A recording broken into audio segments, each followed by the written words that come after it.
Elástico Mental.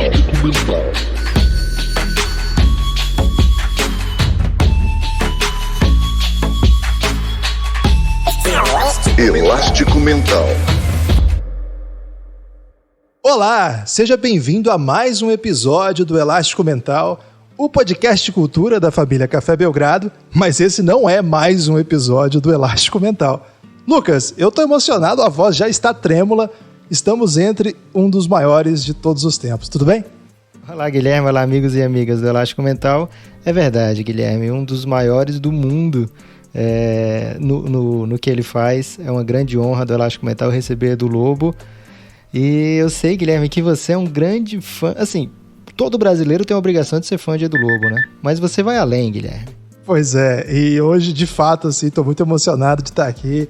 Edu, muito obrigado de estar aqui com a gente, é uma honra enorme e, de fato, assim, eu e o Lucas somos da casa ali dos 30, né? Já passamos um pouquinho dos 30, não chegamos aos 40 ainda, então, para nossa geração... Eu já passei na casa dos 70, meu amigo, então... Olha, obrigado pelo que vocês estão dizendo e eu estou à disposição de vocês.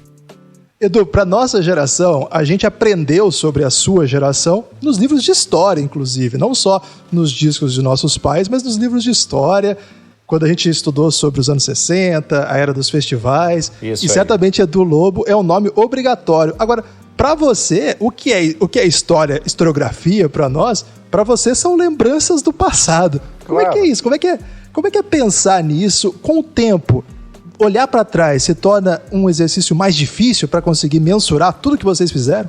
Olha, eu não costumo ficar olhando para trás. Eu costumo, na verdade, pensar no que eu estou fazendo e fundamentalmente no que eu projeto fazer. Eu quero fazer. Eu estou vivo, gosto de música e penso para frente. Agora, claro, tem lembranças importantes, quer dizer, o Festival do Ponteio, por exemplo, foi muito importante para mim, mais do que o primeiro festival, porque no Festival do Ponteio eu estava cantando com a Marília Medalha, então foi uma grande emoção e foi um festival muito movimentado, vamos dizer assim, na verdade, um pouquinho mais do que movimentado. Milhões de coisas aconteceram, as músicas eram de um nível extremamente alto e tal. E, enfim, como todo festival, quer dizer, como todo programa de televisão que inclui uma competição, alguma coisa assim, aumenta o Ibope, todo mundo fica interessado, vira um jogo, entendeu? Aí você vê programa de televisão onde tem gente dançando, onde tem gente correndo, onde tem gente fazendo esporte e tal, quer dizer, a competição interessa muito. E na época era assim, a gente entrava nesse bolo e tal, mas eu não acredito que isso vá determinar a carreira de nenhuma pessoa. Entendeu? Tem pessoas que ganharam festivais e a vida não correu conforme o esperado, por exemplo. Então, no meu caso, o festival foi uma coisa episódica, entendeu? Minha vida foi pelos caminhos que ela tinha que ir mesmo. Tem músicas minhas que eu dou uma importância enorme, que não ganharam festival nenhum, mas que me deram um prazer muito, muito grande de ter feito. Enfim, eu podia fazer uma lista aqui de canções que eu acho que têm uma importância para mim, para o meu trabalho, para a minha história dentro da música popular brasileira. Caramba, certamente a gente vai querer saber dessas músicas, porque assim, você estudar Edu Lobo, você ouvir Edu Lobo, você tá querendo, se você se propor a ouvir tudo que esse homem já produziu, você vai ter que separar muitas semanas aí, Guilherme, para escutar tudo e muitas mais ainda para interpretar tudo que ele compôs, algumas a melodia, algumas tudo, né? A melodia e letra. Edu... Raríssimas letras, raríssimas vezes eu fiz. Eu gosto mesmo de fazer a melodia. O que eu gosto é o seguinte, eu fazer a melodia, deixar ela pronta, mandar para o parceiro e receber depois a letra. Em alguns casos, por exemplo, eu tive um episódio que era um poema do Fernando Pessoa que eu teria que musicar. E há poucos anos atrás, muito poucos anos atrás, uma letra do Vinícius foi descoberta pela Luciana, a filha dele, que estava fazendo um trabalho de busca, não sei o quê, enfim, e que foi mandado para mim, eu musiquei essa música, já gravei e tal, quer dizer, eu tive o Vinícius foi meu parceiro, o meu primeiro parceiro Eu fiz uma música com ele quando eu tinha 19 anos e fui numa festa em Petrópolis para ficar tocando. As festas eram assim, o violão ia passando de mão em mão e eu tocando todas as músicas que eu sabia, não sei o quê, e no meio dessa conversa ele me perguntou se eu teria um samba novo sem letra. E eu falei que teria. Por sorte eu tinha, eu digo isso sempre, é o seguinte: quando a sorte aparece, é preciso que você esteja preparado para ela. O fato do Vinícius me pedir um samba nessa noite foi fundamental para a minha vida. Agora, eu tive a sorte de ter um samba para ele fazer a letra. Ele me perguntou em seguida, com muita modéstia, o seguinte: você se incomoda que eu faça a letra agora? Imagine. Ele fez a letra na hora. Essa música foi gravada várias vezes por mim, uma vez recentemente. Eu não gravei nos discos antigos. Gravei num disco que se chama Meia-Noite, já com outro arranjo, com outras harmonias. Já mexi na música e tal. Mas Bethânia gravou, mas outras pessoas gravaram. Ela se chamava Só Me Fez Bem. E ele parecia que essa frase era mais ou menos, ia ter o sentido que essa música me fez tomar na vida. Eu estava estudando Direito, eu estava na faculdade de Direito nessa época. Provavelmente, eu tinha 19 anos, então eu devia estar no segundo ano da PUC. E eu detestava o curso de Direito, mas na verdade eu não ia fazer Direito para ser advogado. Eu ia para Diplomacia. Mas no terceiro ano eu já tinha tanta coisa para fazer de trabalho com música que eu larguei a faculdade, congelei lá aquela história toda, que vai continuar congelado porque eu não vou voltar mesmo. E fui para música, como eu tinha que ir, entendeu? Porque, deixa eu te falar desse encontro, da importância dele, não foi só o fato de eu ter virado parceiro do Vinícius. Isso para mim, na época, foi tão importante que eu guardei a letra toda, enfiei na meia, que eu tinha que pegar o ônibus de volta para casa, né? Eu não tinha carro na época, então botei na meia para não perder. Tal cuidado que eu tinha com essa letra. Quando eu acordei no dia seguinte, o que me passou na cabeça, muito simples de explicar. Bom, até ontem eu era um aluno da PUC do segundo ano de Direito, hoje eu sou parceiro do Vinícius Moraes. Era muita coisa, entendeu? E ele, na hora, ele falou, vamos fazer essa música, cara. Não, e ele fez a letra na hora, evidentemente que depois deve ter mexido um pouquinho, mas muito pouco. Mas o que acontece é o seguinte, com o fato de eu ter virado parceiro do Vinícius, eu passei a conhecer todas as pessoas desse movimento que botaram o nome de Bossa Nova, que, enfim, é chato botar nome em movimento. Eu acho ruim Bossa Nova, acho pior ainda a MPB, entendeu? Porque MPB parece o nome de um partido político. Entendeu? E Bossa Nova, todo mundo fica perguntando o que é bossa e não sei o que, encheram o saco do João Gilberto, do Tom Jobim, com essas coisas, porque tudo isso é uma música moderna brasileira que vai se transformando com o tempo, com os novos compositores, e vai se transformar para sempre. É assim que é. Ô Edu, no Spotify, muitas das suas músicas ficam classificadas lá como Brazilian Jazz. O que você acha disso? Olha, eu preferia que tivesse o nome Brazilian Music, porque não é Brazilian Jazz, coisa nenhuma.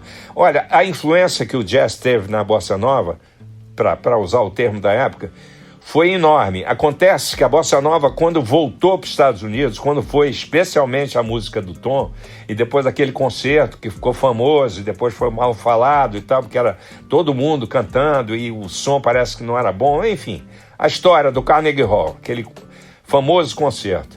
Bom, enfim, depois o Tom ficou nos Estados Unidos, começou a fazer versões para as músicas dele e tal. Isso foi anos depois desembocar num disco importantíssimo, não só para o Tom, como para a música brasileira. O Tom estava num botequim em Ipanema e recebeu, o garçom disse assim, tem uma chamada internacional para o senhor. Ele pergunta, mas de quem é? Aí o garçom ficou meio sem graça e falou assim, estão dizendo que é do senhor Frank Sinatra. E o Tom deve ter mandado ele passear. O Tom era muito educado, não deve ter dito nenhuma coisa grosseira demais, mas deve ter dito, olha, fala que eu tô tomando um chopp, sei lá, qualquer coisa assim. Não dei importância porque achou que era um trote. Bom, o garçom foi, voltou e falou, não, é sério, é da parte do senhor Frank Sinatra, que quer falar com o senhor agora. Ele levantou, atendeu o telefone, evidente que era um secretário, que passou o fone para o Sinatra, que falou: olha, eu sou o Sinatra, conheço muito o seu trabalho e quero muito gravar um disco com você. Você topa vir para Los Angeles ou para Nova York? Sei lá, acho que foi em Los Angeles que eles gravaram. E o Sinatra fez um disco chamado Francis Albert Sinatra Encontra Antônio Carlos Jobim. E o disco é lindo, foi lindo. Claro que brasileiro fala mal de tudo que acontece. O Tom tinha uma frase que ficou famosa, que é assim: o brasileiro odeia o sucesso, quer dizer, inveja o sucesso de uma maneira horrorosa. É verdade, tem isso. É uma coisa muito ruim, mas que acontece. Então inventaram histórias que o Sinatra estava querendo abrir o jogo no Brasil, por isso tinha feito essa média. Então, não era nada disso. O Sinatra descobriu que tinha um compositor de um nível que ele não estava encontrando mais os grandes compositores, Irving Berlin, Cole Porter, George Gershwin e mais centenas de outros maravilhosos daquela época já tinham morrido. E ele começou a prestar atenção nas músicas do Tom, falou: esse cara eu quero. E pronto, e foi assim. O Edu, nesse início, você falou uma coisa que é muito interessante, que é esse, a gente chama de MPB, a transição, bossa nova, MPB. Independente da classificação que a gente faça, nesse momento dos anos 60, você surge como uma expressão muito nova. Em dado momento, assim, o jeito seu de tocar violão parece que se distancia um pouco da bossa nova que a gente aprendeu a ouvir. Eu, no caso, não, mas que a gente ouvia até 60. Tem algumas coisas novas. Qual é a posição? Exatamente o que aconteceu. Uhum. Na época da bossa nova tinha um violão de João Gilberto que é impossível de você repetir. Você pode ficar imitando, não vai ficar igual. Então, tá. Acontece que tinha um violão do Bonfá, que era um grande violonista também. Eram poucos violonistas, aí você vai reparar. Tinha o Paulinho Nogueira, que tocava muito bem em São Paulo e tal. E tinha um Baden. O violão do Baden foi o que mais me impressionou. E eu comecei a fazer... Claro, no começo, bem no comecinho, eu queria ser um dos caras da bossa nova, eu queria fazer aquelas músicas parecidas e tal, só que elas não eram boas, realmente não boas. Eu não estou fazendo clima aqui, não. É verdade, não eram boas. E aí eu comecei a resgatar, quer dizer, coisas que eu tinha vivido na minha vida.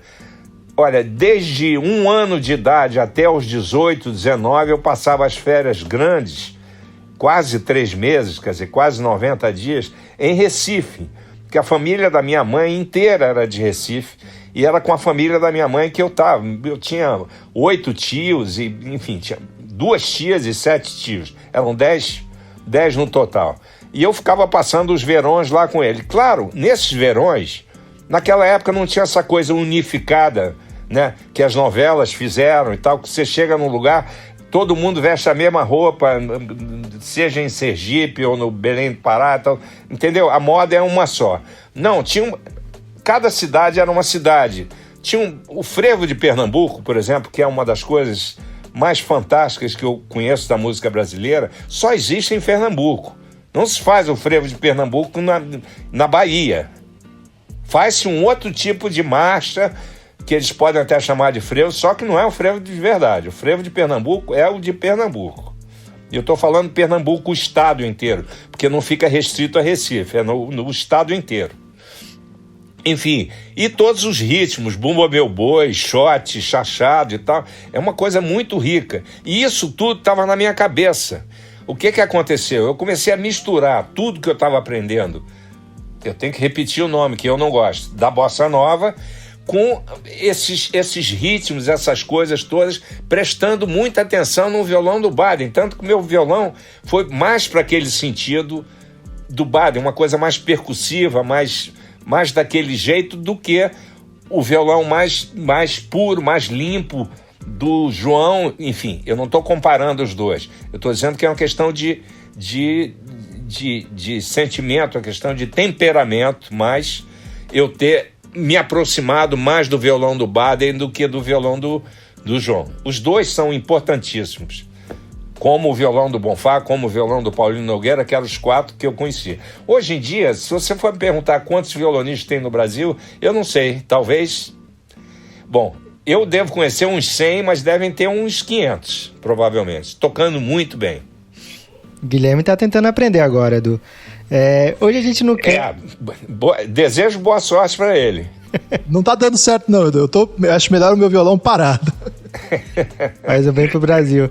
A gente não quer hoje fazer um estudo da sua biografia, porque de fato já existem várias maneiras disponíveis mais completas para o nosso ouvinte buscar.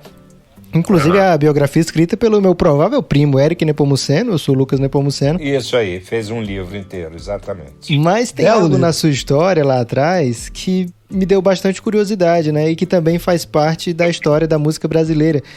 Consta que você foi um dos dedicados alunos da professora de piano e de teoria musical Vilma Graça. Aí eu queria saber o que tinha tão especial nas aulas dela e se existe uma relação... Cara, eu vou contar a verdade. O que tinha tão especial na aula da Vilma era o seguinte: a gente era muito amigo, eu adorava a Vilma, a gente conversava tanto, e eu estudava tão pouco, você não tem a menor ideia como eu estudava pouco, mas eu estava com ela era minha vizinha de porta aqui. Eu moro num condomínio em São Conrado, no alto de São Conrado, bem em cima assim, eu vejo o mar inteiro e tal, um lugar quieto, e a casa do lado era dela. Foi por causa dela que eu comprei esses terrenos. Eu era muito moço, não estava interessado em terreno, imagina, com 18, 17 anos você está interessado em terreno? Não está mesmo. Mas enfim, eu acabei comprando e acabei construindo essa casa, e ela era minha vizinha do lado. Eu tive essas aulas todas, era sempre bom estar com ela, a gente conversava muito, falava sobre música e sobre tudo da vida, era muito bom. Era uma grande amiga. Eu aproveitei provavelmente 10% do que eu poderia ter aproveitado com ela. Mas é incrível que passou muita gente assim grande com aula com ela, né? Mas muita gente que levou a sério as aulas e que... Poxa, te dou um exemplo aqui de um super aluno dela que é um grande pianista e um grande orquestrador, que é o Peranzeta, meu amigo e tal. Estudou com a Vilma há muito tempo e milhares de pessoas estudaram com ela. Ivan Lins, Chico Buarque, Nana Caymmi, a lista que a gente acha de alunos dela é incrível. É muito curioso. Isso quer dizer que ela era sua brother, assim, vizinha, e você ia lá pra trocar ideia e... Minha vizinha de porta, assim, da rua de cima, que minha casa dá pra uma rua de cima e pra rua de baixo. Hoje em dia ela ocupa isso aí tudo. Mas aí quando você quis estudar mesmo, você foi longe, né? Não. Olha, aí houve um momento da minha vida, em 69, exatamente por milhões de problemas. Porque você sabe que houve a Revolução em 64, mas em 68 é que foi decretado o AI-5, e é aí que a barra começou a pesar. Entendeu? De censura, de prisão, de tortura, de tudo, que todo mundo sabe e muita gente finge que não ouve. Entendeu? A gente ouve gente dizendo que não, que aquela história do Herzog é uma fantasia. Não, todo mundo sabe que o Herzog foi enforcado na prisão e, enfim, era um jornalista respeitado, é até hoje. Bom, essas histórias já estão sabidas, todo mundo sabe. Mas a repressão começou com a AI-5. Porque daí era ditadura para valer, tudo era proibido, tudo... Eu tive músicas recusadas pela censura, é até uma coisa cômica, mas eu vou contar porque é absolutamente verdadeiro. Um show que muitas pessoas participaram era no Museu de Arte Moderna ali no meu Deus do céu, onde é que é o Museu de Arte Moderna? No Aterro do Flamengo. No Aterro do Flamengo, exatamente. Tinha um museu ali, teve um grande show. E 2 músicas minhas que foram recusadas, porque voltava ali, você tinha que mandar a lista, né? Sei lá, 6 músicas. 2 vieram com um risco vermelho em cima. Uma se chamava Casa Forte. Por que tinha esse nome? Porque tem um bairro em Recife chamado Casa Forte. Qual é a letra dessa música? Nenhuma. Ela é uma música instrumental. E a outra, Zanzibar. A mesma história. Zanzibar porque é uma coisa... É engraçado isso. E, ao mesmo tempo, muito triste. Zanzibar porque era sei lá, ela tinha uma coisa meio afro na estrutura dela e tal. Elas continuaram sem letra até hoje, já foram muito gravadas por muita gente, são até hoje e tal. E eu nunca quis letra nessas músicas porque elas não foram feitas para ter uma letra. Bom, foram as duas recusadas. E eu achei muita graça. Claro que eu cantei as duas e não tive problema nenhum. Ficou por isso mesmo. E esse momento que você decide deixar o Brasil, você vai estudar orquestração exatamente. Nos Estados Unidos. Isso aí, eu vou te explicar. Em 69, eu fui convidado para fazer aquele festival do Midem, que na época era muito importante. E eu ia fazer com a Elis. Eu cantei, acho que nós cantamos 3 músicas só. Claro que ela cantou outras antes. E ela tinha feito no ano anterior... esse festival do Midem, eu estou errando, foi em 68. Ela tinha feito em 67 e tinha feito um sucesso muito grande com uma música minha, que foi o Upa Neguinho, que deu o maior pé com ela. Bom, enfim. Em 68 eu fui convidado para participar desse mesmo festival. E desse festival eu já tinha ido para a Europa várias vezes, já tinha feito turnê e tal. Eu não conhecia os Estados Unidos. Dali, do Midem de Cannes, eu fui para Nova York, para conhecer Nova York. E de Nova York eu fiquei um tempo, 10, 15 dias, fui para Los Angeles, para saber que eu queria sair do Brasil. E queria saber se eu ia ficar morando em Nova York ou se eu ia morar em Los Angeles. Chegando em Los Angeles, descobri milhões de brasileiros que já estavam lá há anos. Aí tinha feijão preto, aí tinha não sei o quê. Bom, essas coisas de brasileiro. Acabei alugando um apartamento em Los Angeles. Depois tive que voltar ao Brasil por razões pessoais e tal. E acabei casando e voltei para Los Angeles e fui morar numa casa num bairro chamado Tarzana, que tem esse nome porque o dono de todas as terras de Tarzana era o Edgar Rice Burroughs, o autor do Tarzan. Então, por isso que o bairro tinha o nome de Tarzana. Você sabe que em Los Angeles, cada bairro é como se fosse uma cidade, né? Você sai de Tarzana, vai para Studio City, você demora meia hora, dependendo do trânsito, talvez 1 hora. A cidade é enorme, toda plana, de maneira geral, como se fosse uma Brasília bem melhorada, mas enfim, e você vive pelos freeways, porque se você for por dentro vai demorar muito, tem sinal, e o freeway não tem nada, você vai lá, tem um negócio que eles inventaram nos anos mais recentes, que eles chamam de carpool, carro, C-A-R, e pool, P-O-O-L. Isso é o seguinte, quando você dá uma carona para uma pessoa, você tem o direito de usar a pista da esquerda, que é a mais veloz, acho que são 75 milhas, é muita velocidade. Mas você só pode estar nessa pista se você tiver alguém com você. Se você estiver sozinho, a polícia para em 2 minutos e você vai ter uma encrenca bem séria. É assim que é. Mas enfim, eu acabei morando 2 anos em Los Angeles e voltei ao Brasil porque teria que voltar por causa do Green Card. Eu tinha ido para Tóquio e quando você sai da cidade, funciona assim. Você sai do país, na verdade, para ir para o Japão, você não pode voltar para os Estados Unidos. Você tem que voltar para o teu país de origem e depois fazer o re-entry, que eles chamam, para obter esse Green Card.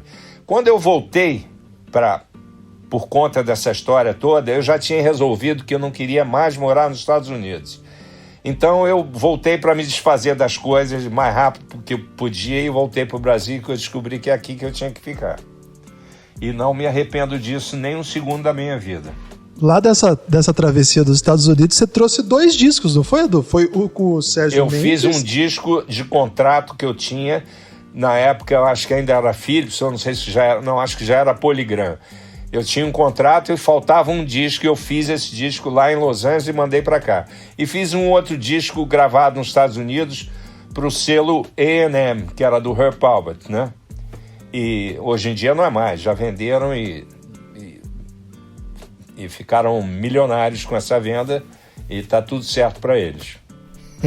Edu, você tem uma trajetória enorme na música nacional e algo que me fascina dessa época que você surge é a facilidade e até a propensão a se fazer parcerias entre grandes músicos, compositores. Enfim, você contou aí já como foi a do Vinícius, como foi uma coisa assim tão orgânica. Eu tive grandes parceiros a vida inteira. Olha, então, começando com Vinícius, eu vou te enumerando outros. Guarnieri, que foi meu parceiro no Arena contra Zumbi, fez as letras todas do espetáculo, foi um parceiro importantíssimo, foi meu irmão a vida inteira. Em seguida, Torquato Neto, que eu fiz pouquíssimas músicas, 2 ou 3, se não me engano, mas tenho Pra Dizer Adeus, que virou uma música extremamente conhecida, que eu continuo cantando com todo prazer. Enfim, foi uma parceria maravilhosa. Depois eu tive uma parceria em seguida com o Capinã, são várias músicas de sucesso, inclusive o Ponteio, Corrida de Jangada e milhares de outras que eu vou ficar horas aqui falando. Foi uma parceria bem longa. Depois eu tive uma parceria muito importante com o Cacaso, que era um mineiro, Antônio Carlos de Brito, fizemos muita música juntos. É a do Lero Lero, né? Ou não? É do Lero Lero, você sabe bastante. Depois tive algumas canções feitas com a Joyce. Eu estou aqui me esforçando para não esquecer ninguém. Deixa eu ver mais. Bom, não, aí já chegamos no Paulinho César Pinheiro, que eu tenho milhões de músicas feitas com ele, entendeu? Em todas as épocas, e a gente ainda compõe e provavelmente vai compor muitas coisas, entendeu? Eu não sei se eu esqueci alguém, mas eu tenho a impressão que não. Rui Guerra, né? Rui Guerra, bem no começo, isso aí. Isso. A minha pergunta você acabou me dando muito mais do que eu pedi, obrigado, mas a minha pergunta era mais o seguinte, hoje, o que eu fico com curiosidade de saber da gestão das carreiras dos artistas nesse período, porque hoje eu sei que existem grandes equipes por trás dos artistas, né, que ajudam a definir as eventuais parcerias, data de... Olha, eu nunca tive equipe atrás de mim, nunca tive. Nem quando você surge assim... Não, eu tenho pessoas que cuidam de, sei lá, o que a gente chama aqui de empresário, claro, tem que ter um empresário. Na época de pandemia, o empresário tá lá com máscara e eu tô aqui com máscara, entendeu? Porque não tem para onde ir. Mas, enfim, mas, claro, empresário, sim, mas eu nunca tive empresário interferindo na minha vida. A minha vida sempre foi conduzida por mim mesmo, pelos meus parceiros, claro, com conversas, com amigos. Amigos participam dando palpites. Isso sempre teve. Mas nunca nenhuma equipe controlando o que eu devo fazer, qual é o momento certo de fazer. Nunca tive isso. As decisões sempre foram minhas. Agora, Edu, você seguiu uma trajetória aí dos parceiros e nos anos 80 você começa uma parceria que ficou muito famosa com o Chico, muito voltada para a questão do teatro, e que é uma questão da sua carreira desde o princípio, né? Você falou já do Guarnieri aí. Exatamente. E você vem produzindo para teatro. Ficou faltando nessa lista desses parceiros todos que eu te falei, o Ronaldo Bastos, que eu fiz poucas canções, mas algumas canções legais e tal. Em seguida, uma parceria com o Chico, sempre ligada a teatro. Sempre, olha, nós fizemos o Grande Circo Místico, nós fizemos Dança da Meia-Lua, isso tudo para o Teatro Guaíra de Curitiba. E depois nós fizemos 2 musicais, o Corsário do Rei, que foi dirigido pelo Augusto Boal, e o Cambai, que foi dirigido pelo João Falcão. Então, só nesses 4 projetos a gente fez, sei lá, quase 50 músicas. Fora de projeto, nós fizemos exatamente 2 músicas só, que eram para discos meus.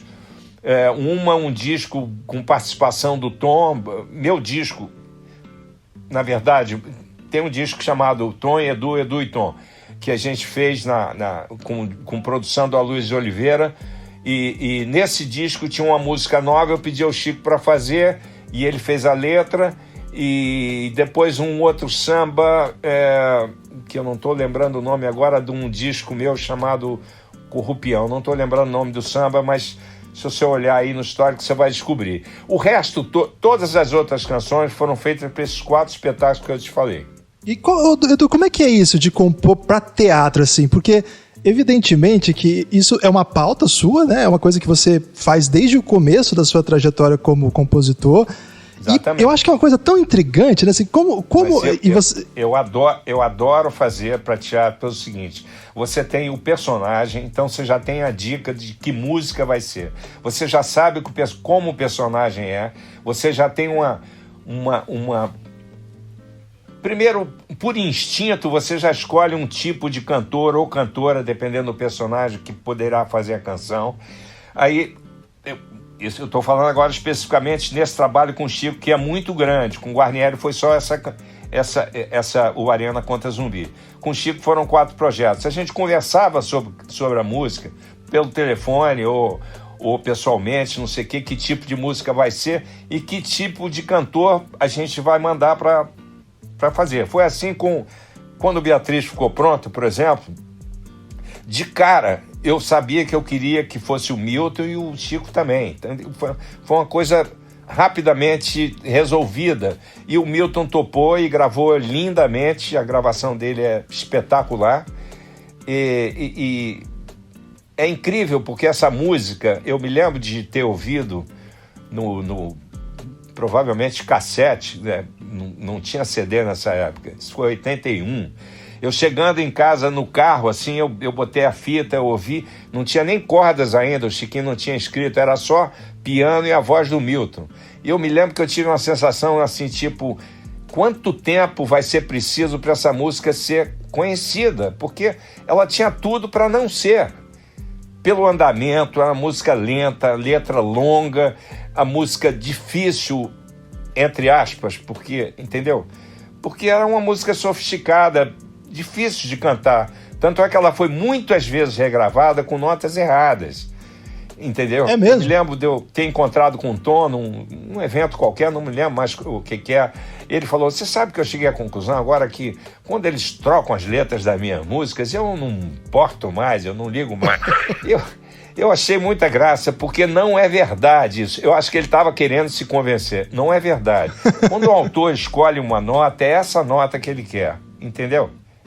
É muito simples. Se você perguntar a qualquer um, você pode ligar para milhões de autores brasileiros, franceses, da Noruega, de qualquer lugar do mundo. Quando o cara escreve a nota, é aquela que ele quer, porque ele ficou horas ali procurando.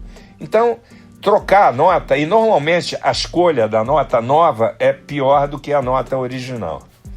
Essa tem sido a minha experiência. O Edu, no seu livro, no livro do Eric Nepomuceno, conta uma história do Tim Maia mudando a nota, não teve isso? Exatamente, mas olha, o que aconteceu com o Tim Maia hoje em dia não aconteceria, porque hoje em dia, como a parte tecnológica está muito avançada, ele cantaria a nota que ele quis cantar, porque ele não estava entendendo a minha nota, ele falava, isso aí o povo não vai entender e tal, aí ele cantou a nota que ele quis, mas a gravação dele é muito boa, porque ele tinha o physique de role do personagem, ele era a fera da Bela, entendeu? Era a Bela e a Fera. E aí ele cantou a nota errada e na época a gente não tinha como mexer nisso. Você, para mexer meio tom numa mesa de gravação, você ia estragar com a qualidade vocal de quem estava cantando. Hoje em dia você aperta um botãozinho, em 2 segundos ele vai para a nota que você quer no estúdio. Porque a parte técnica, entendeu? É feito medicina. Antigamente você, sei lá, tem coisas que você faz com um laser que antigamente você tinha que abrir a barriga inteira para poder fazer uma operação complicadíssima. Hoje em dia você pega um laser e faz. As coisas vão andando. Mas enfim, eu fui no piano, me lembro que eu mostrei a ele, falei, tá vendo a nota que você tá fazendo? Olha o meu acorde. A sua nota tá aqui, ela vai ficar feia, porque ela vai chocar com o meu acorde. Eu vou te avisar, eu não vou mexer no meu acorde. Então, se você insistir na sua nota, vai com a sua nota, paciência. E foi com a nota que ele quis. Quer dizer, na verdade, que ele entendeu. Ele não entendia a minha nota. Entendeu? Paciência. Hoje em dia, esse problema não existiria. Ele cantaria a nota dele e eu passaria para a minha nota diminuindo, que na verdade ele estava cantando uma terça menor, e era uma terça menor. Era um Mi natural que ele estava cantando, não sei se o tom dele era esse, eu estou aqui na minha cabeça. E eu queria um Mi bemol. Então a gente, puxando no botão com o engenheiro de som, você vai no Mi bemol que eu quero e estaria tudo resolvido e ótimo. Mas valeu porque ficou tão boa a interpretação dele pro personagem e tal, enfim.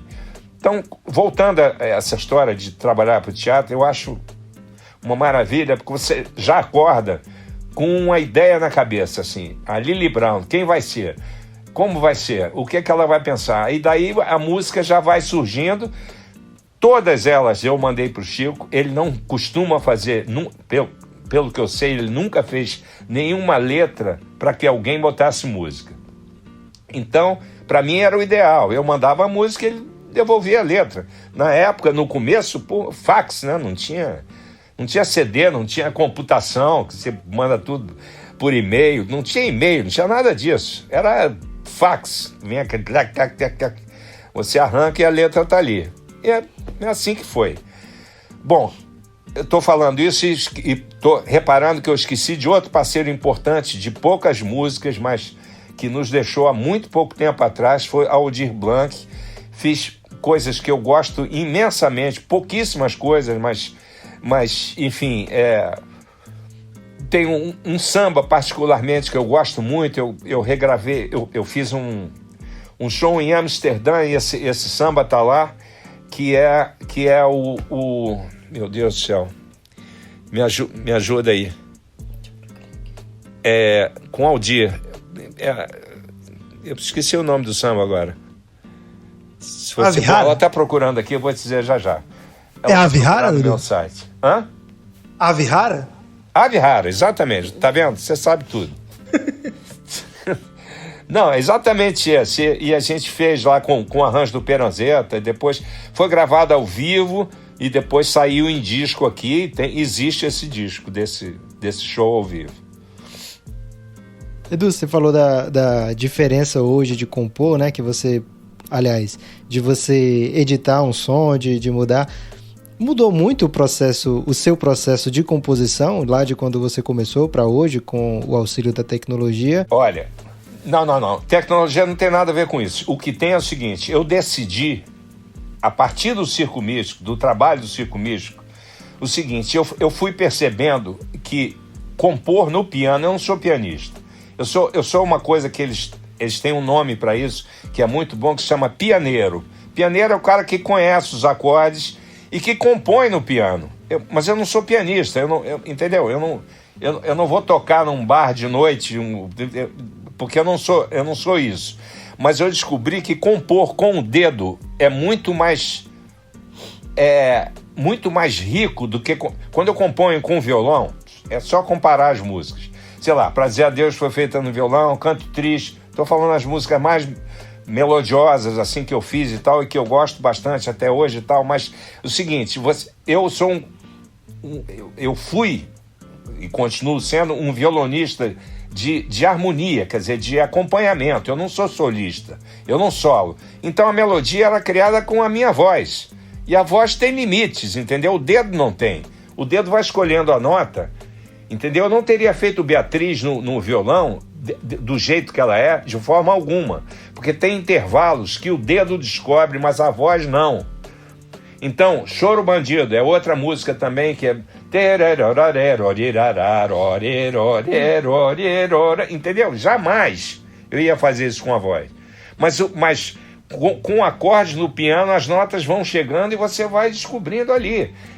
Então, desde 81 até o presente momento, se eu tiver uma ideia tocando violão, eu já vou para o piano para desenvolver essa ideia no piano.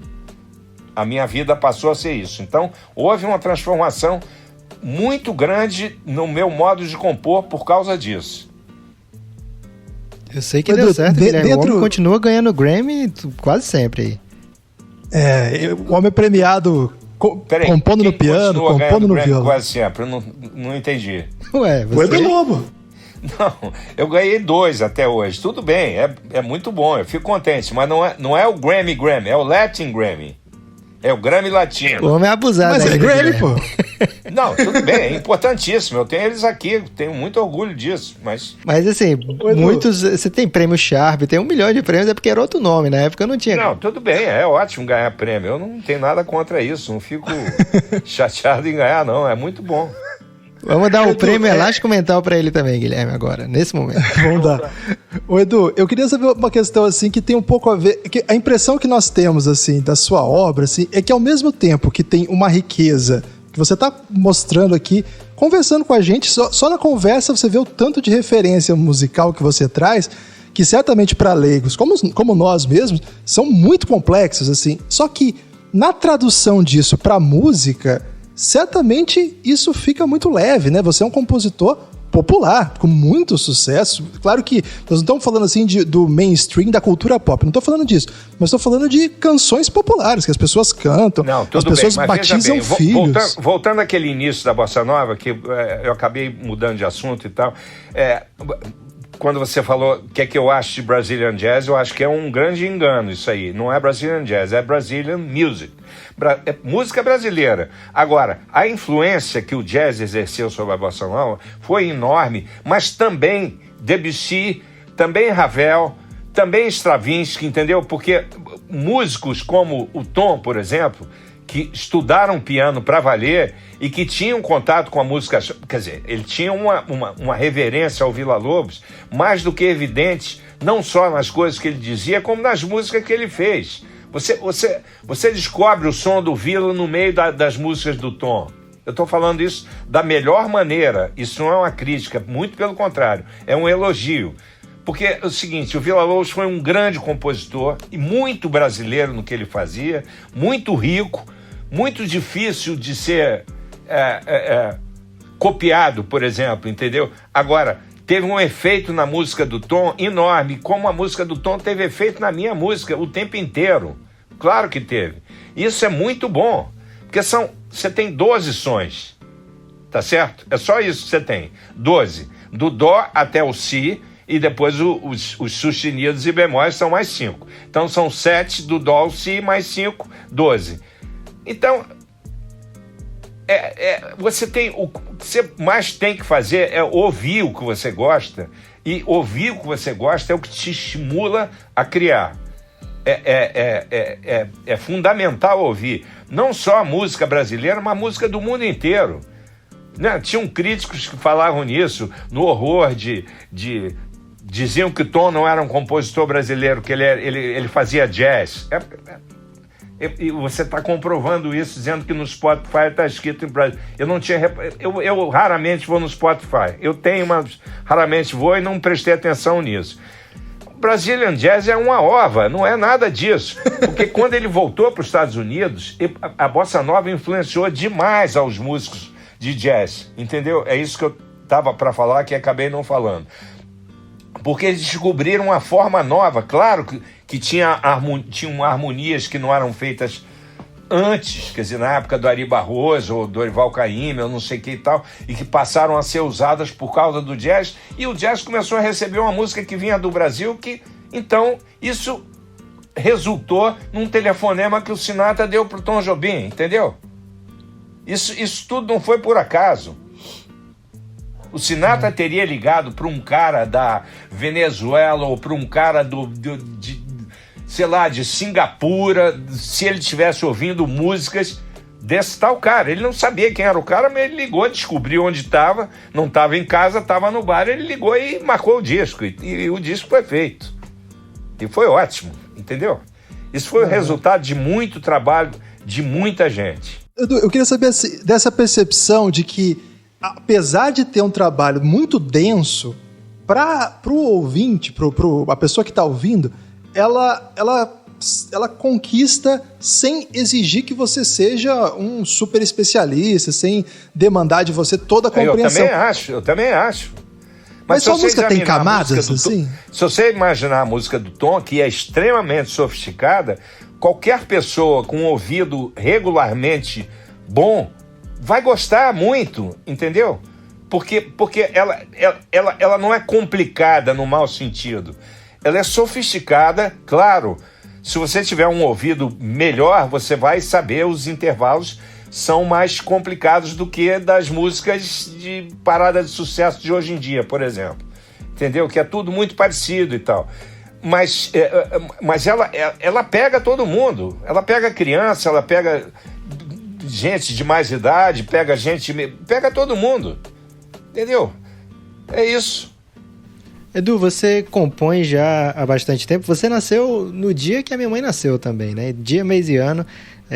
Então dá para saber bem que você já compõe desde os... Tua mãe nasceu no dia 29/8/43? Exatamente. Caramba! Então, como eu sei bem a idade dela, e agora todos os ouvintes também sabem a sua, a gente já sabe que você compõe há muito tempo, né, Edu? Há muito tempo. Eu comecei com 19 anos. E, olha, eu considero esse encontro com o Vinícius a partida séria, porque até então, eu acho que claro, eu tocava violão, mas como você faz um esporte, como você pega onda, como você joga bola, como você joga tênis, sei lá, essas coisas que faziam parte da minha vida. Eu nunca pensei que isso fosse virar a minha profissão. Eu estava nessa faculdade de Direito sofrendo, porque eu estava detestando o curso, mas eu ia fazer o curso de Itamaraty para entrar na carreira diplomática, o que não ia ser uma boa ideia para a minha vida. A pergunta que eu queria te fazer é a seguinte, você passou já, sei lá, quase 60 anos compondo, a situação que o Brasil está, ou naquele momento, afeta a maneira que você compõe, porque às vezes a letra é bem óbvio da gente perceber, né? Olha, no momento, a situação que a gente está vivendo, acho que afeta até a vontade de compor. Caramba! É a única coisa que eu posso te dizer.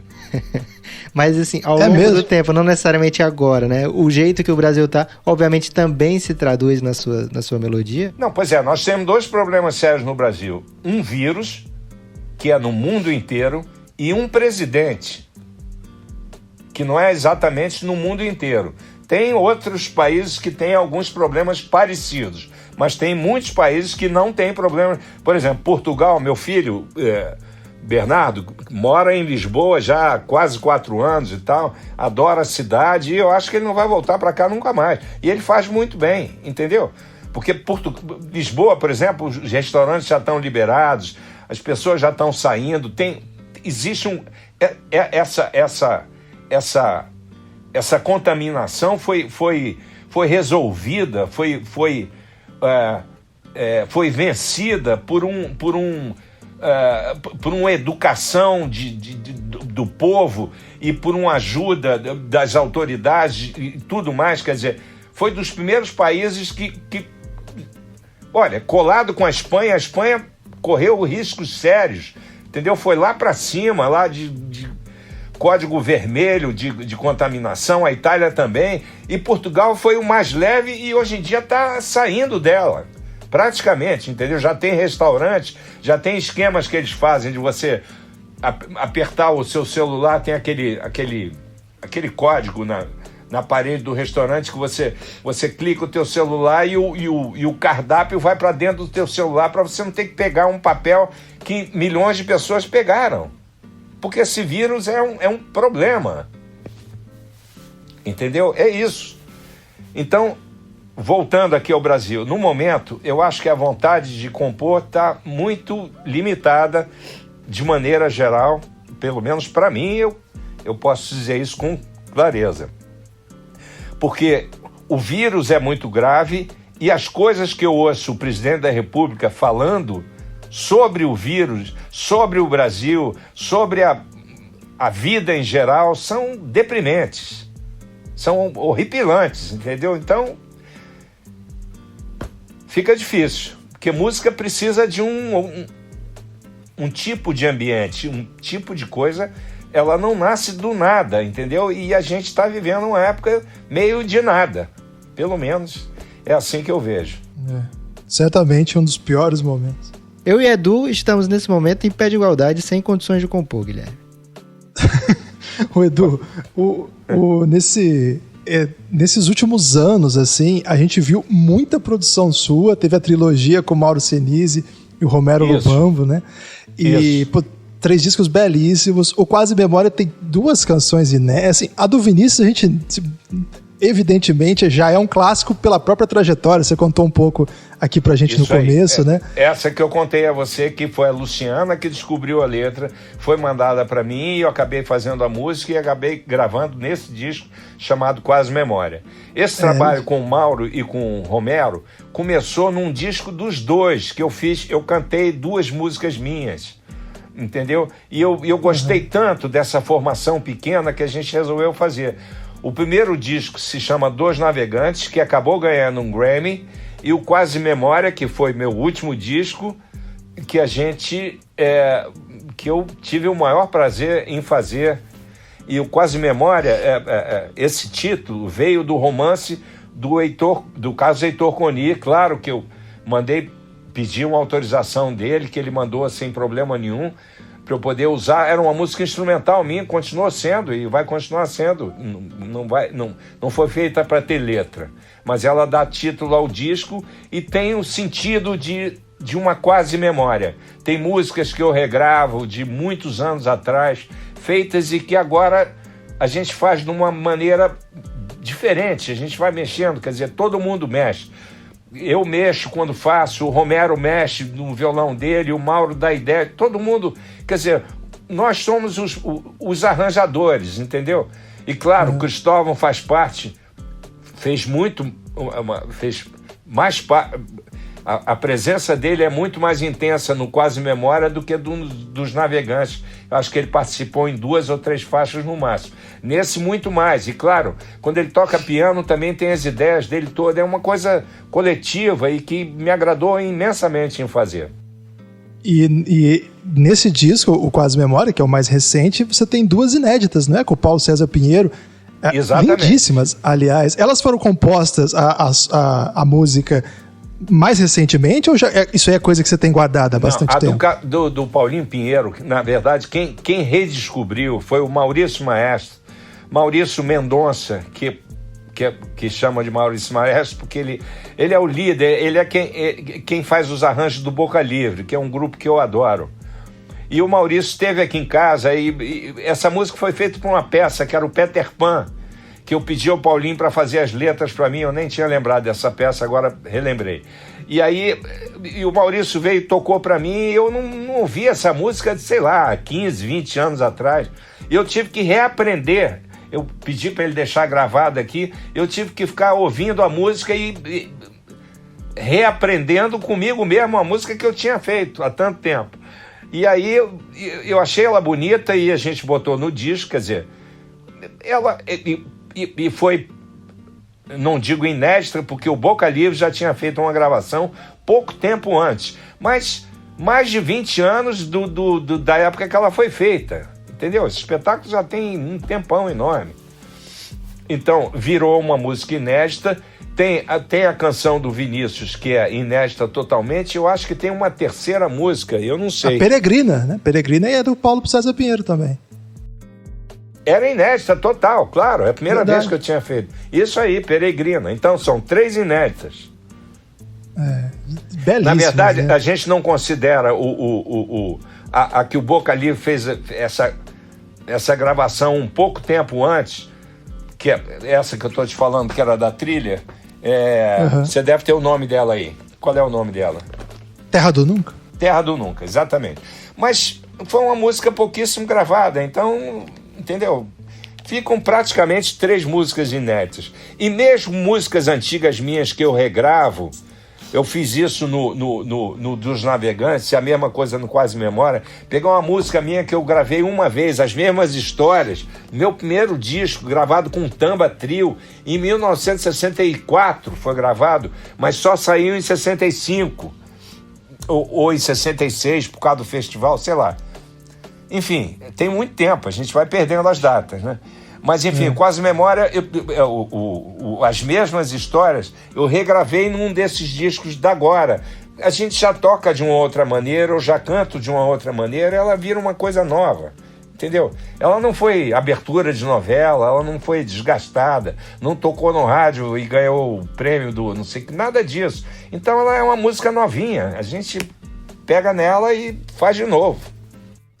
Edu, no começo da conversa você falou que tinha várias músicas aí que você podia falar sobre elas, e eu fiquei com curiosidade de saber o seguinte: tem música que você acha que devia ter, sei lá, mais reconhecimento, música que você... Ou então nem reconhecimento, eu digo. Música que você gosta tanto que você não entende como não tem tanta pessoa que gosta do mesmo jeito que você? Deixa eu te explicar. Por exemplo, Pra Dizer Adeus é uma música que quando eu ia fazer show, quem estava produzindo shows me recomendava botar o Pra Dizer Adeus entre, por exemplo, há muito tempo atrás, Arrastão e Upa Neguinho, por exemplo, que eram 2 músicas muito conhecidas, e eu botava Pra Dizer Adeus no meio, que era para o pessoal suportar, entendeu? Hoje em dia, Pra Dizer Adeus é uma música que levanta o espetáculo, entendeu? Quando ela começa, o pessoal já já tem. Outro exemplo que eu tive na minha vida e que eu gosto muito de dizer isso, porque é uma espécie de vitória muito importante na vida de um compositor. O Beatriz, como eu te falei, ouvindo no carro pela primeira vez, ainda sem cordas e tudo, eu fiquei imaginando quanto tempo e se é que eu estaria vivo para ver essa música reconhecida por um público. E hoje em dia ela na introdução você já vê movimentos na plateia que comprovam que eles estão sabendo o que vai acontecer. Agora, outras músicas do circo, por exemplo, que eu acho tão importantes quanto Beatriz, por exemplo, o Circo Místico foi a canção gravada pela Zizi Posse, provavelmente a música que eu mais me identifique da trilha inteira, talvez a que eu mais gosto, eu não sei, é difícil comparar a música, entendeu? Mas você tem, às vezes, umas preferências, sei lá, eu não acho que seja... Eu já vi muitos compositores dizerem isso, música é feito filho, você não gosta mais de um do que do outro. Eu não acho exatamente isso. Tem músicas que eu gosto mais do que outras, tem sim, eu acho que todo mundo tem, mas, enfim, essa é a minha opinião pessoal e eu já estou com idade suficiente para poder dizer o que eu quero. Eu acho Valsa dos Clowns inacreditável. Assim.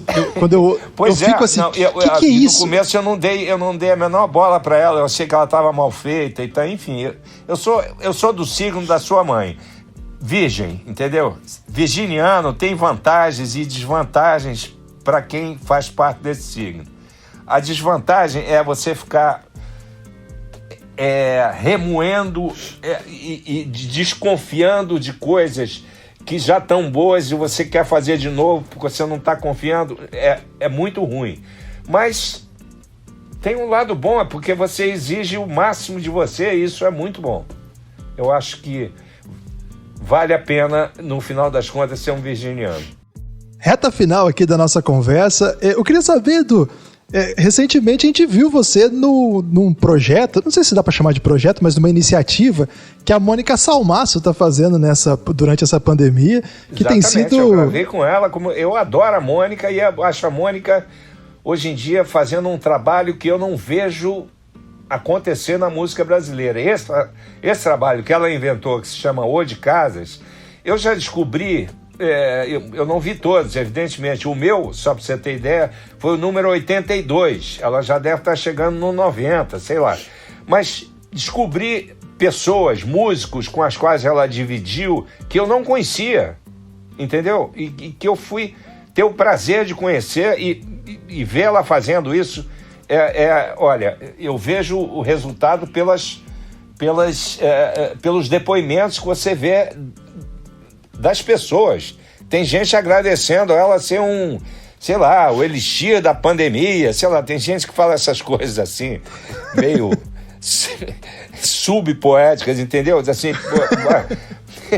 é uma alegria acordar e ir pro computador e ver que você gravou uma coisa nova. As pessoas estão adorando. E o trabalho dela é extremamente importante. Essa coisa que parece uma brincadeirinha, não é brincadeira em momento algum. É extremamente profissional, extremamente lindo e importantíssimo para a música brasileira. Porque ela mantém um nível muito alto de qualidade, que é uma coisa que é preciso que exista na música brasileira, né? Eles chamam de MPB, mas eu chamo de música moderna brasileira. Eu tomo como base essa parceria recente, né? Uma parceria num projeto. Procurem no YouTube, quem não ouviu ainda, por favor, esse projeto é maravilhoso mesmo.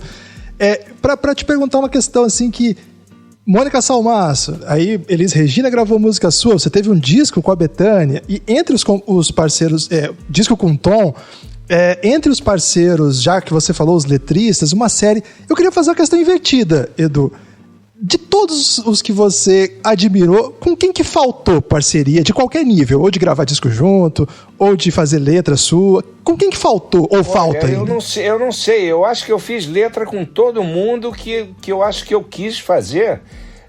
Mesmo parcerias curtas, tipo Torquato, que foram pouquíssimas canções, Aldir também poucas canções, mas foram parceiros importantíssimos para mim. Cada parceiro tem uma história para contar. É muito bom esse encontro com com um parceiro novo, entendeu? Eu estou sempre atento a isso. Pode ser que venha a surgir um novo parceiro, mas eu já tive maravilhosos. Quer dizer, tem gente que confunde por causa desse meu disco com o Tom, que nós fomos parceiros, nós nunca fomos parceiros em música nenhuma, porque a gente fazia a mesma coisa. O Tom é o cara de fazer música e normalmente entregar para alguém fazer letra, ou o Vinícius, ou o Chico, ou Marino Pinto, antes de tudo, e o Newton Mendonça, que era também pianista e um compositor importantíssimo, parceiro dele no Samba de Nota Só e no Desafinado, por exemplo. Um super parceiro, mas morreu muito cedo. Ele morreu com, sei lá, menos de 40 anos de idade, morreu cedíssimo. Mas enfim, eu acho que é isso. Eu tive parceiros maravilhosos que eu tenho que dizer que eu sou um cara muito sortudo, porque eles me fizeram muito bem. E ainda virão outros, certamente. Edu... Olha, a gente não sabe, mas podem ser, sei lá, entendeu? Alguns foram embora, né? Alguns desses parceiros importantíssimos foram embora, partiram para outro lugar que eu não sei qual é, porque eu não acredito muito em coisa nenhuma, então eu prefiro que as pessoas entendam como preferirem entender, né? Tem gente que acredita em céu, inferno, purgatório, essas coisas todas, eu não acredito mais nisso. Eu acho que a gente tem a vida aqui e o que vai ficar da gente, sobretudo trabalhando numa coisa chamada música, canções, é que as canções, se ficarem canções, é uma maneira de eu ficar por aqui de algum jeito, né? Minha última pergunta, Edu, espero que não se incomode, porque assim, aquele festival de 67 é incrível pro país, né? Claro. Tem muita música lá incrível. Tava participando Chico Buarque, Gilberto Gil, Caetano Veloso, Roberto Carlos, claro. Enfim, muita gente grande sequer fica lá entre os 6 primeiros. E é curioso que nesse festival, antes de você entrar no palco, tem aquela famosa história, que não é tão famosa assim, mas é bastante famosa, do Sérgio Ricardo, que fica chateado com as vaias e quebra o violão e sai muito bravo. Você ficou meio receoso de entrar no palco depois daquele momento? Olha, ele estava muito nervoso e eu me lembro que eu conversei com ele antes, eu já reencontrei com ele muitas vezes, tá? Eu gosto muito dele e eu me lembro que eu dizia, Sérgio, porque eu entrei com a Marília logo depois que aconteceu aquilo. Quem entrou em seguida fui eu com a Marília. Eu me lembro ter dito a Marília, a gente tem 2 saídas agora. Ou vai virar tudo a nosso favor, ou então a gente vai entrar nesse clima de horror que está acontecendo agora. Então vamos lá para ver o que é que vai dar, entendeu? E a gente, sei lá, virou a favor. Acabou sendo bom para a gente. Agora, eu me lembro de ter conversado com ele, Sérgio, segura a onda. Eu acho que ele deu uma explicação para o público, assim, que eu acho que não funcionou, porque o público estava muito contra ele, e ele falou, olha, eu queria avisar que nós fizemos um novo arranjo. Isso significa que ele estava inseguro em relação à música, mostrando que ele poderia ter feito um novo arranjo sem avisar nada, entendeu? E ele começou a tentar conversar com uma plateia que não era conversável, era impossível conversar. Eles estavam delirando ali, não sei o quê, e aí quando estavam com raiva, era raiva e acabou. Se você lembrar, tem uma coisa horrível que aconteceu com o Tom e com o Chico no Festival Internacional da Canção, com uma das músicas mais lindas que já foram feitas, que era o Sabiá. O pessoal começou a vaiar da primeira nota até a última. E era o Chico e o Tom Jobim. Cadê o respeito? Cadê a admiração? Para onde foi? Para lugar nenhum. Mas tá tudo certo. É assim mesmo, a vida vai seguindo. Tem na íntegra esse festival no canal do YouTube, acho que da TV Record eles disponibilizaram na íntegra. E é impressionante que acontece essa cena, o Sérgio Ricardo sai, né? O pessoal avisa que ele está desclassificado. E entra o Edu. Fez o que ele achava que ele tinha que fazer. Ele se sentiu ofendido e ofendeu de volta. Quebrando o violão, jogando para a plateia, enfim. Só acontecendo comigo que eu posso dizer o que eu faria. Provavelmente uma coisa bem mais leve do que isso. Mas o meu temperamento é diferente do dele, cada um tem um tipo de temperamento. Talvez eu saísse no meio da música, já que ninguém está querendo ouvir, eu não, sem precisar falar nada, talvez. Se eu estou sendo incomodado, não estou conseguindo cantar porque ele não estava conseguindo. Então a melhor maneira é você, para mim, eu sou uma pessoa, ele é outra. Talvez eu tivesse botado o violão ali na estante, tivesse virado as costas, tivesse saído e fosse embora. Pronto. Já que ninguém está me ouvindo, só estão me vaiando, eu vou embora. Eu não tenho obrigação de ficar esperando e cantando debaixo de uma nuvem de, sei lá, como chamar isso. Era uma tsunami contra um cara, entendeu? Que todo mundo estava odiando e gritando. É horrível isso. Eu não sei, eu nunca senti isso, então não sei exatamente que tipo de reação ter. Eu fiquei impressionado que quando o Edu entra, assim, logo depois daquela explosão, a galera começa Edu, num coro. Exatamente, mas eu te conto o que eu disse para Marília, só que eu não disse com os termos que eu estou usando para você, já que a gente está numa entrevista. Eu usei termos mais pesados. Falei, Marília, ou a gente está ferrado, não foi ferrado, é uma outra coisa, ou a gente vai se dar muito bem. Eu falei exatamente isso para ela deve lembrar disso. A gente entrou no palco, aí foi a tsunami acabou e começou uma coisa para cima, entendeu? Eram quantas pessoas naquele teatro, você tem noção, Edu? Não sei lá, mas em dia de festival, sei lá, 900 lugares, 800 lugares, aí, mas tinha gente no corredor, aí tinha uma parte de cima, não sei, talvez mil e tanto, não sei. Era tanta gente, e tanta gente excitada, gritando, e é um negócio que não dá para explicar muito, não. Edu, queria agradecer demais a sua participação. Muito foi uma honra. A vocês também. E valeu mesmo, a gente está muito agradecido, certamente nossos ouvintes também. Foi uma honra falar contigo. Um abraço. Ok, um abraço para vocês. Obrigado, hein? Elástico Mental.